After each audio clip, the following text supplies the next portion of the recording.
નમસ્કાર, હું છું પ્રિયા અને તમે જોઈ રહ્યા છો જનતા કી જાણકારી ન્યૂઝ। નજર કરીએ આજના સમાચાર ઉપર।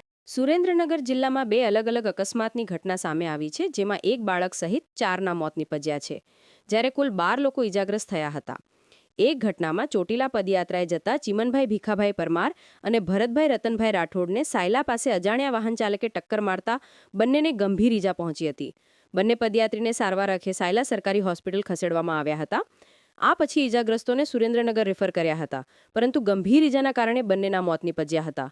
બીજી અકસ્માતની ઘટનામાં સાયલા લીમડી હાઈવે પર આવેલા ફુલગ્રામ પાસે બની હતી, જેમાં મૂળી તાલુકામાં મજૂરી કામ માટે જતા દાહોદના શ્રમિક લોકોના વાહનને અકસ્માત નડ્યો હતો, જેમાં બાળકો, મહિલા સહિતના લોકો લઈને જતા વાહનને બેફામ ડમ્પર ચાલકે અડફતે લેતા તમામ નાની મોટી ઇજાઓ થઈ હતી।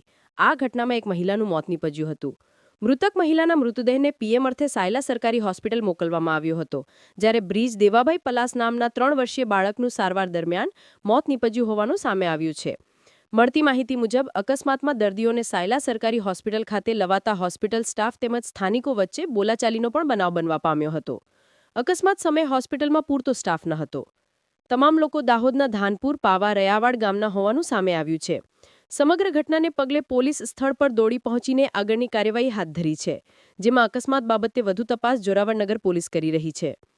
ઇજાગ્રસ્તના નામ: બબીબેન બાદલભાઈ સંઘોડ, ઉવ 38, રવિભાઈ પ્રદીપભાઈ પલાસ, ઉવ 5, પ્રકાશભાઈ ફકરુભાઈ, ઉવ 20, પંકજભાઈ નરસિંહ પરમાર, ઉવ 25, મંજુબેન પ્રદીપભાઈ, ઉવ 20, વર્ષાબેન અશ્વિનભાઈ પરમાર, ઉવ 20, સુમિત્રાબેન દેવુભાઈ, ઉવ 34, દેવાભાઈ વરિયાભાઈ, ઉવ 35, દશાબેન ઇલેશભાઈ, ઉવ 22, પિયુષ મુકેશભાઈ પરમાર, ઉવ 28, રેણુકા ફકરુભાઈ, ઉવ 12, વિક્રમભાઈ ફકરુભાઈ, ઉવ 12।